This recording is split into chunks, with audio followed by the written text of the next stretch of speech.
오늘은 공급의 하나님이라는 제목으로 말씀을 나누도록 하겠습니다. 사람이 생존하는데 가장 필수적인 것이 있습니다. 의식주입니다. 역사 이래 의식주가 제대로 해결된 때가 거의 없었습니다. 지금도 세계에서 굶주림 가운데 있는 사람들이 8억 2천만 명이나 된다고 합니다. 그러면 우리는 어떻습니까? 먹을 것이 풍족합니다. 옷이 넘쳐납니다. 좋은 집들이 너무나 많습니다. 이제는 유럽보다 우리가 더 잘 산다고 평가받고 있습니다. 5천년 역사 이래 최고의 때를 누리고 있습니다. 그러나 여기에 그치지 않습니다. 기본 의식주를 넘어 워라밸을 추구하는 시대가 되었습니다. 워크-라이프 밸런스, 일과 삶의 균형을 말합니다. 일도 중요하지만 개인의 삶도 중요하다. 삶의 질이 중요하다는 것입니다. 워라밸에 관심을 가지게 된 배경이 무엇입니까? 삶의 필요가 채워졌기 때문입니다. 재정적인 여유가 생겼기 때문입니다. 재정적인 여유가 없다면 워라밸은 꿈도 꿀 수 없습니다. 그러면 어떻게 이런 여유를 가지게 되었습니까? 삶의 필요가 어떻게 채워졌습니까? 사람들은 우리 시대의 풍요로움이 부지런한 국민성 때문이라고 말합니다. 혹자는 교육을 잘 받아서 경제 성장을 이루었다고도 합니다.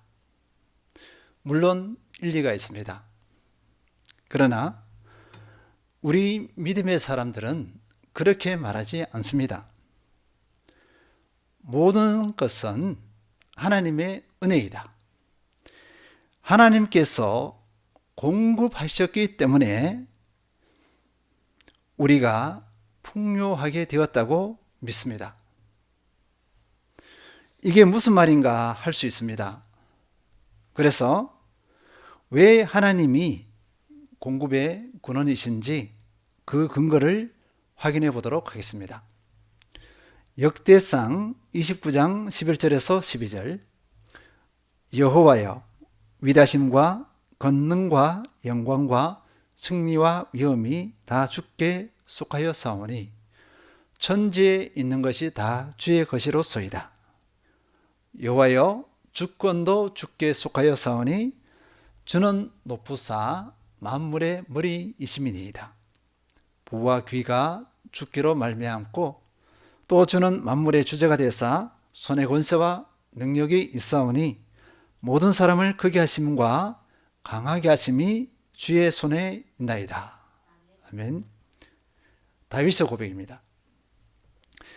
하나님께서는 절대 주권자, 천지 만물의 주인이십니다. 천지에 있는 것이 다 하나님의 것입니다. 사랑과 공의와 전능으로 우주 만물을 통치하시고 경영하십니다. 시편 50편 10절에서 12절, 이는 산림의 짐승들과 무산의 가축이 다 내 것이며 산의 모든 새들도 내가 아는 것이며 들의 짐승도 내 것임이로다. 내가 가령 줄여도 내게 이르지 아니할 것은 세계와 거기에 충만한 것이 내 것임이로다. 아멘. 하나님께서는 시편 기자를 통해 온 세계가 하나님의 것임을 선포하고 있습니다. 그러니 모든 부, 귀가 하나님께로부터 왔습니다. 잘 먹고 잘 살게 된 것 모두 하나님의 공급하심으로 된 것입니다. 하나님의 공급하심, 그 먹이심의 진수는 광야에서 이스라엘 백성들을 먹이신 것입니다. 이스라엘 백성들이 이집트를 탈출할 때 그 수가 200만 명이나 되었습니다. 200만 명이 사막에서 먹을 수 있는 식량이 없었습니다. 굶어 죽을 수밖에 없습니다. 또 물도 없었습니다. 목말라 죽을 수밖에 없습니다. 그런데 이스라엘 백성들이 40년 동안 광야에서 생존했습니다. 어떻게 그렇게 생존할 수 있었습니까? 하늘에서 만나를 내려주셨기 때문입니다. 이 만나는 매일 아침 내렸습니다. 그러나 그날 먹을 만큼만 거두게 했습니다.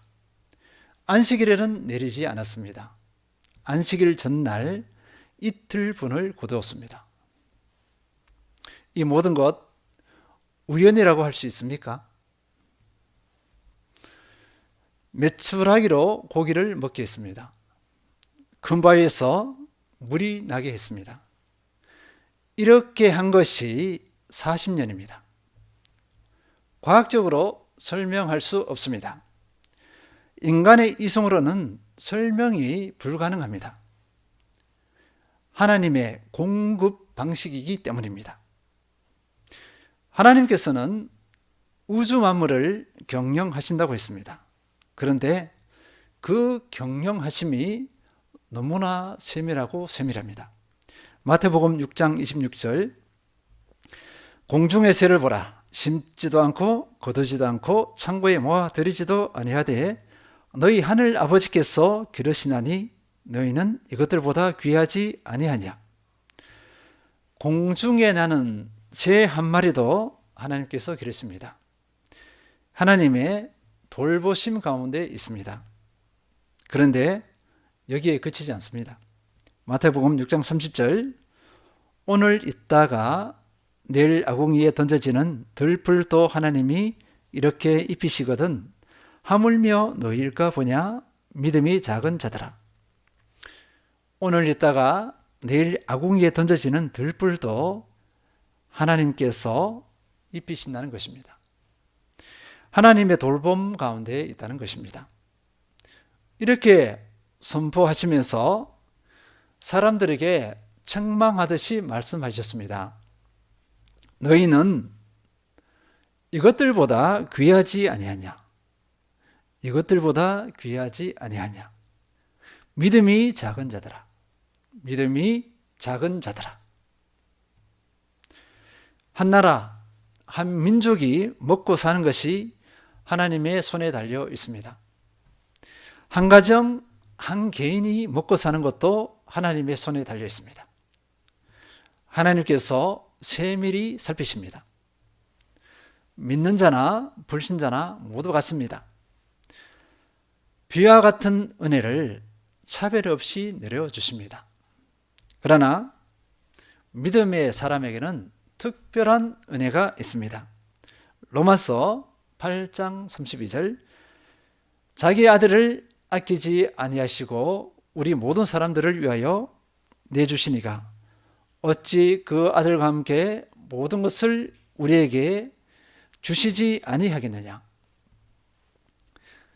하나님께서는 자신의 사랑으로 선택된 믿음의 사람들을 위해서 예수님을 내어주셨다고 하셨습니다. 내주셨다, 포기했다, 버렸다는 말입니다. 이 은혜는 택함 받은 믿음의 사람만 누립니다. 그러면 이 외의 것,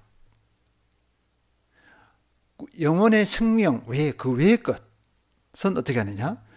모든 것을 은혜로 주시지 않겠느냐? 우리에게 주시지 않겠느냐? 이렇게 말씀하셨습니다. 우리의 삶의 필요들은 기본입니다. 우리의 필요를 다 아시고 때에 맞게 하나님의 방법으로 채워주십니다.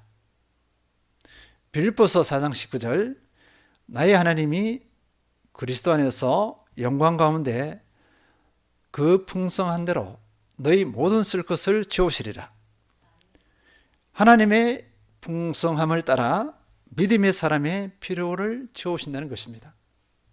특히 선교의 일에, 사람을 살리고 세우는 일에 헌금한 빌립보 성도들에게 하나님께서 어떤 분이신지 분명히 보여주고 있습니다.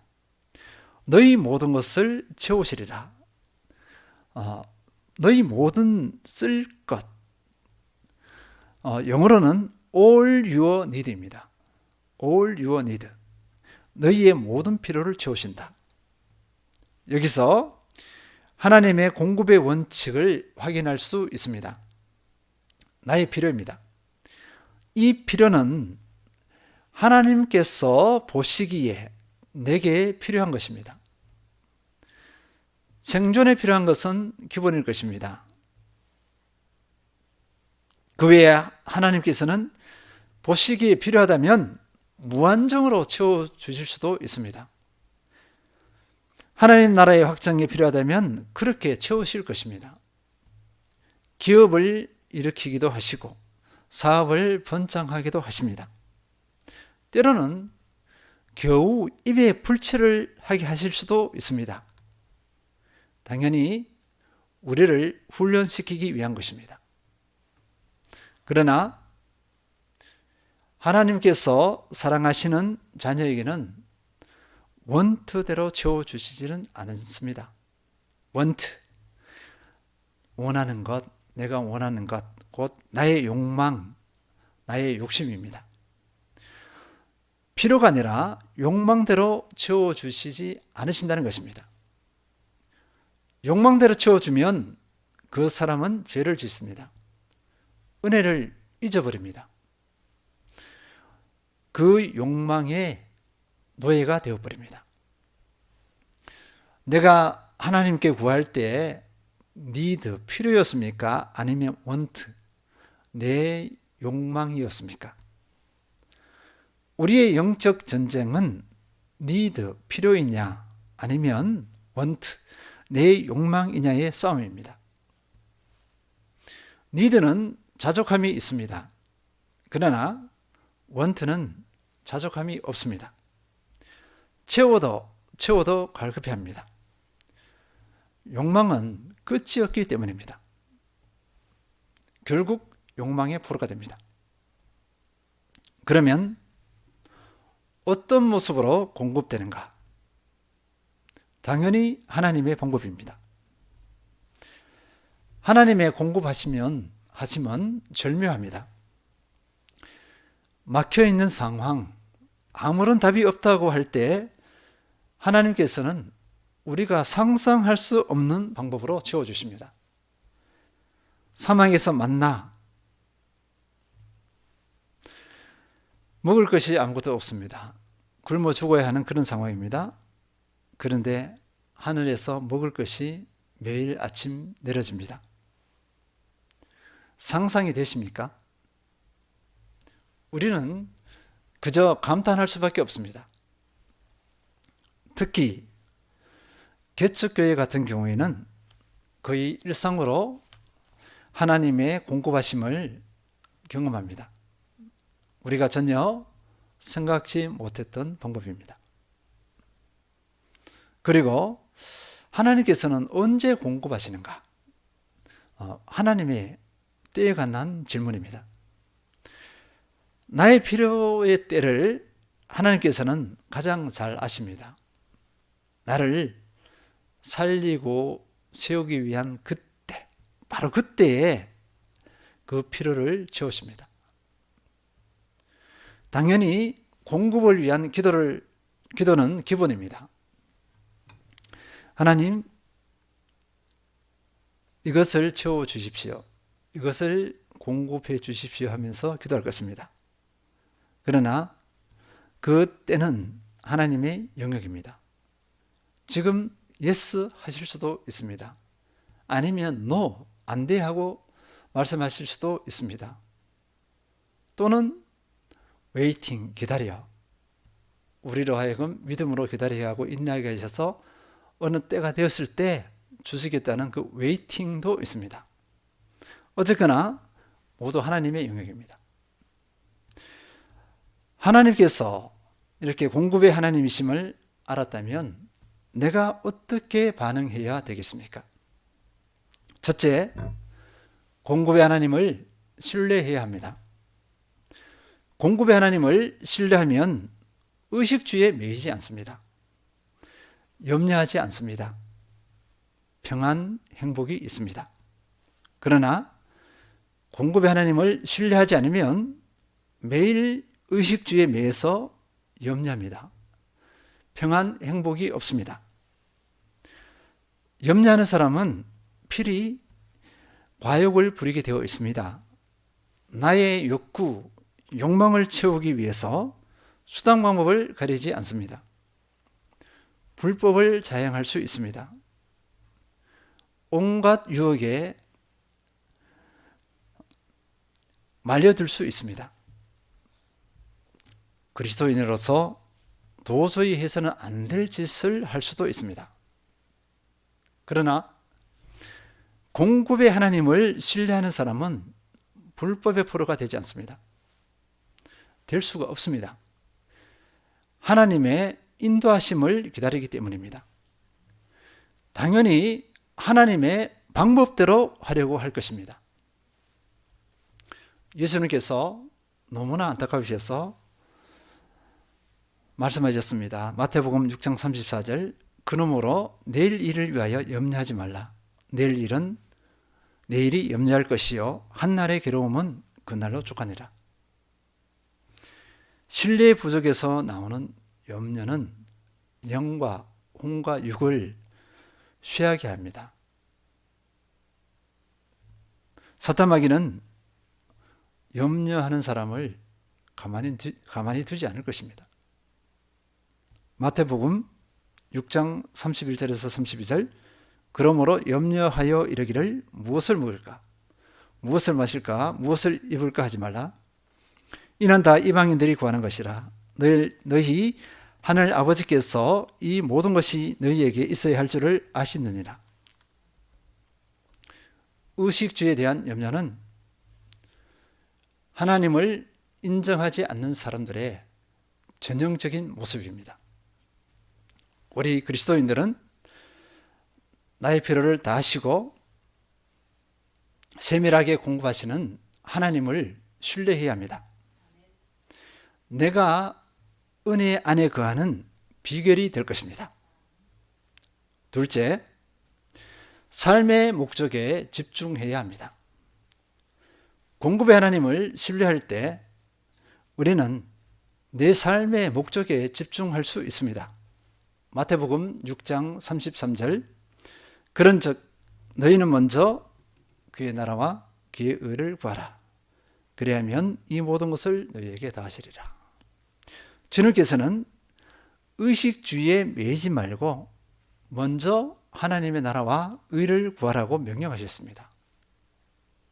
그의 나라는 하나님의 통치가 실현되게 하는 것입니다. 그의 의는 복음을 선포하여 생명이 살아나고 세워지는 것을 말합니다.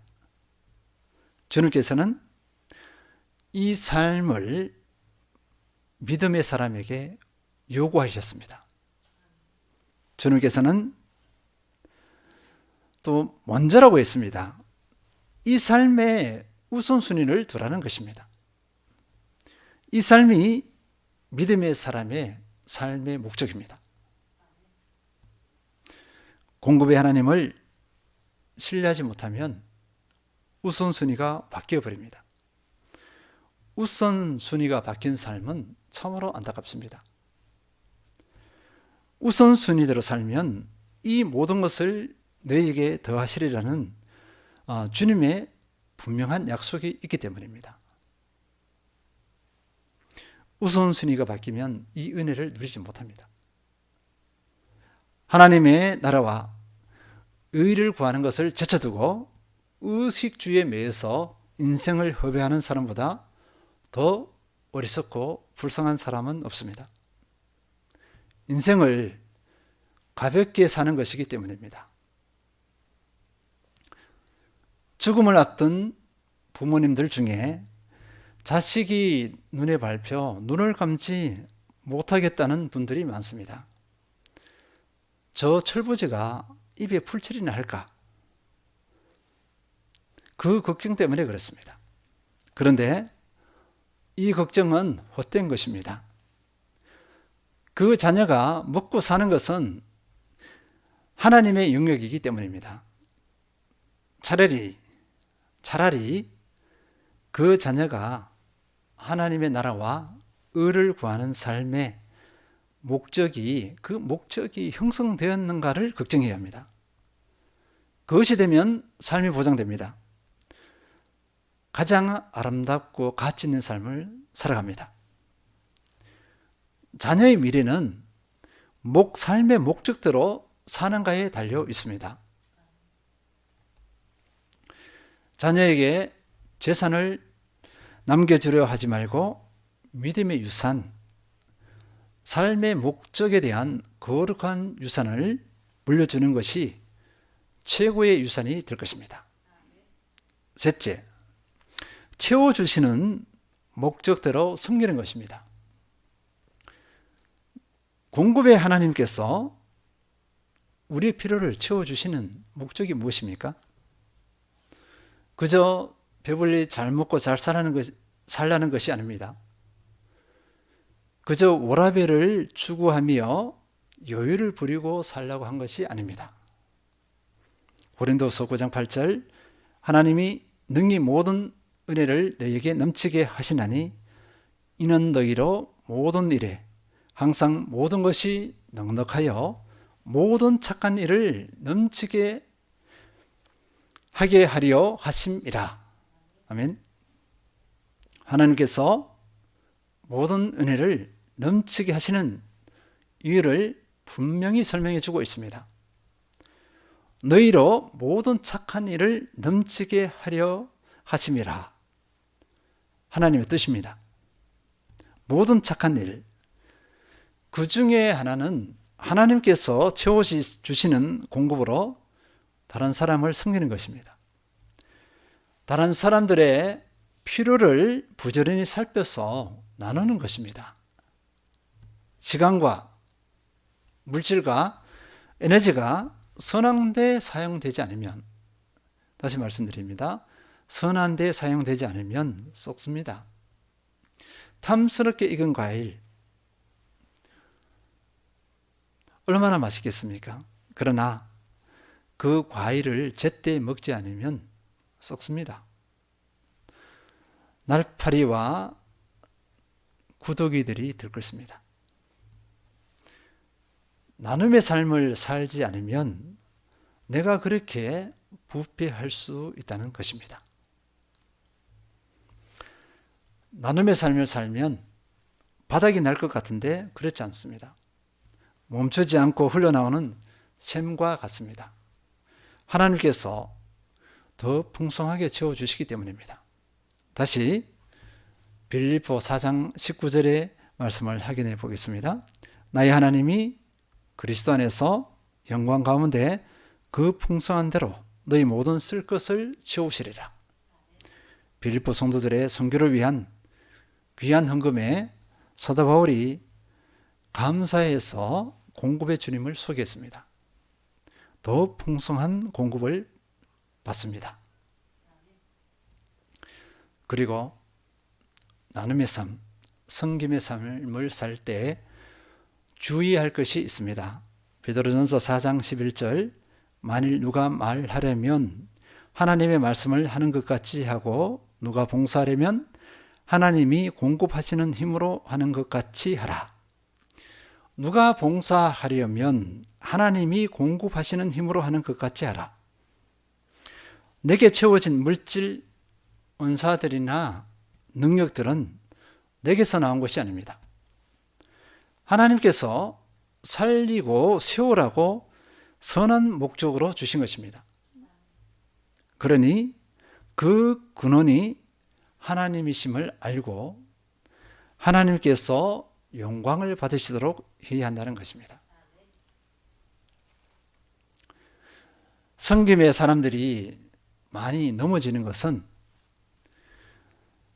자신이 근원인 양 착각하는 것입니다.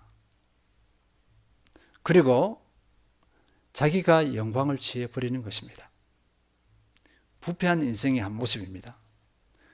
섬기고 넘어질 수 있습니다. 채워주시는 목적대로 아름다운 섬김이 되시길 기원합니다. 정리하겠습니다. 우리가 현재 누리는 풍성함은 모두 하나님께로부터 왔습니다.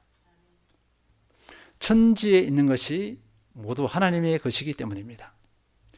하나님께서 나의 상관과 필요를 정확하게 하시고 넉넉하게 채워주셨습니다. 믿음의 사람은 이것을 알고 첫째, 공급의 하나님을 신뢰해야 합니다. 이 신뢰는 의식주의에 매이지 않게 합니다. 그리고 염려를 극복하게 합니다. 평안과 행복을 누릴 수 있습니다. 둘째, 삶의 목적에 집중해야 합니다. 삶의 목적에 우선순위로 집중할 때 하나님께서 삶의 모든 필요를 채워주실 것을 약속하셨습니다. 가치 있고 아름다운 삶을 사는 비결입니다. 셋째, 채워주시는 목적대로 섬김의 삶을 사는 것입니다. 하나님께서 공급해 주시는 목적은 모든 착한 일을 넘치게 하는 것입니다. 곧 섬김입니다. 섬길 때 더 풍성하게 누릴 수 있습니다. 하나님께서 공급의 근원이심을 알고 믿고 신뢰하시길 기원합니다. 삶의 작은 부분에까지 영향을 미쳐서 평안하고 행복하고 기쁘고 의미 있고 은혜가 넘쳐나는 아름다운 삶 되시길 축원드립니다. 아멘.